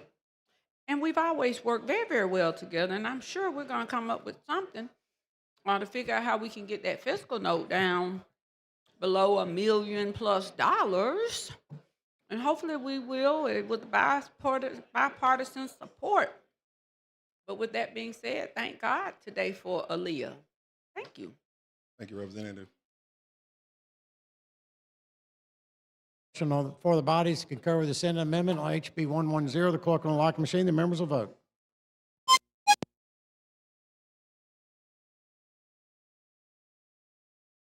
All the members voted. Clerk will lock the machine, record the vote. 103 yeas, no nays. HB 110 passes. Thank you, members. Clerk, pull the next bill out of the basket. Message from the Senate. Mr. Speaker, the Senate has amended as therein shown and as amended has passed the following House bill and returned same herewith to the House of Representatives. House Bill number 104 relating to unclaimed property, signed Patrick Harris, Secretary. I recognize Representative Blackshear.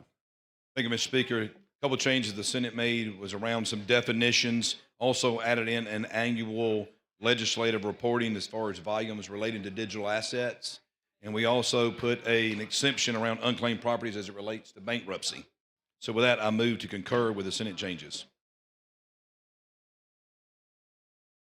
Question for the bodies to concur. Oh, I'm sorry, Representative Hall. Chair recognizes Representative Hall.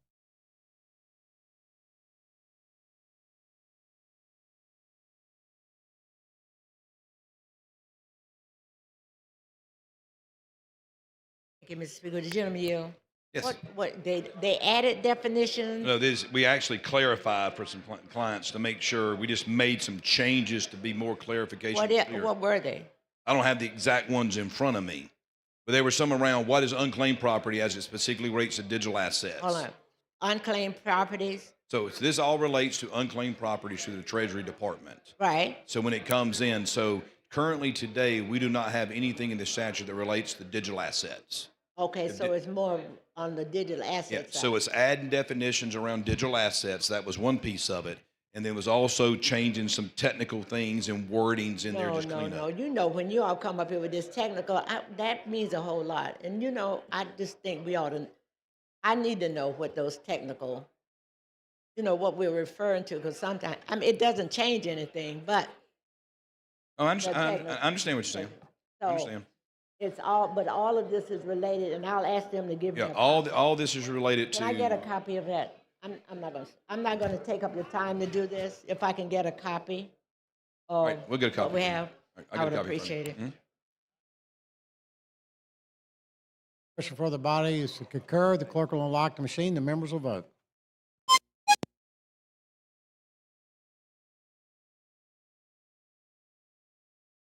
Lock the machine, record the vote. 104 yeas, no nays. HB 104 passes. Thank you, Mr. Speaker and body.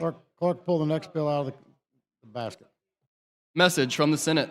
Mr. Speaker, the Senate has amended as therein shown and as amended has passed the following House bill and returns same herewith to the House of Representatives. House Bill number 429 relating to crimes and offenses. Signed Patrick Harris, Secretary.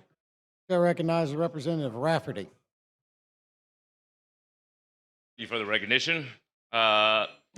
Members, there was an amendment that was friendly that was done up in the Senate that kind of clarified some of the stuff with the drone enforcement and how a police officer would enforce this offense.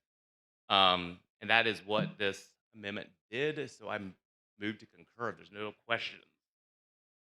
I recognize Representative Gavan of Jefferson.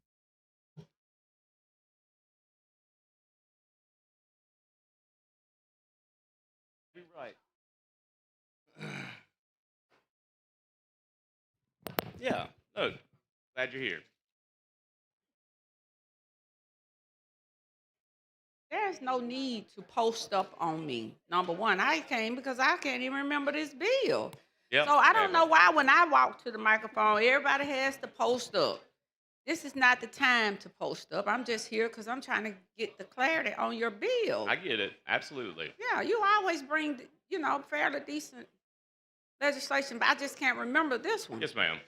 You want me to start over with you? Yeah, okay. So this bill is the one that deals with prohibiting operation of unmanned aircraft systems or drones. Is that over this Capitol? No, this is the one dealing with ticketed events. Okay. So, and pretty much there was a question up in the Senate committee about as far as how would this be enforced. And it was brought to my attention that we should probably put some clarifying language in there. And Senator Figures added this amendment that would define that police officer actually has to see the drone go to the operator, and then that's how you'd be able to figure out how this would work, how it would be enforced. Okay. No, I couldn't remember it. And maybe it was something from the State of the Union. I don't know why I remembered something about some drone legislation and making it a There's been a lot of drone stuff going on here criminal lately, for offense to sure. fly over is it the cap? Somebody has that bill in here. I didn't know if that was it. I just couldn't remember. I couldn't remember. So that's why I was trying to see if it was that bill. All right, yes, ma'am. And I know I heard somebody speak about a drone bill for flying over the Capitol. Maybe it was just, I don't know. Yeah. There is one. Sorry? Okay, Mary said there is one. I thought, and I just didn't know, because I think Pringle or somebody mentioned that nobody should be able to fly over the Capitol with a drone. Right. That wasn't my bill. That's not this bill. So I do know what you're talking about because there's been several pieces that have been Okay, moving no, about and that's what drones. I was just trying to get to. And I said, well, I didn't know you were carrying that one, and I don't know how I missed this one. Every now and then, one of the good ones get by, but no, I don't have a problem with your bill. So y'all don't have to always post up when I Hey. come. Listen, I always tell people about the posting up. First of all, I was a street fighter, number one. It takes a lot to scare me, intimidate me. I don't care who comes to the center of the floor. Who comes in my face. I don't care about that. I'm not that girl. I ain't scared of you. I grew up with tomboys, and everybody in my neighborhood, I had to fight with the boys because I was the only girl. Mhm. So that kind of stuff, I'm the wrong person for that. But it's no need to get all up, y'all draw up. It's no need to draw up. We're just here for a friendly debate. Absolutely. Yeah, Yes, and not ma'am. here for fear and intimidation and threat and posturing and bolstering and all of that stuff, because I'm not the one, and I doesn't care, as the little child said to the teacher. Yeah. Do what you're going to do, because I'm going to do what I'm going to do. and gonna do it with a smile. This is the softer, gentler side of me, and with prayer and concentration. So with that being said, I appreciate the opportunity to come, and thank you for your insight and knowledge in this bill. Thank you. Yes, ma'am. Thank you for coming down and helping me help everyone else get some clarity. Motion on the body is to concur with the Senate amendment. The clerk will lock the machine. The members will vote.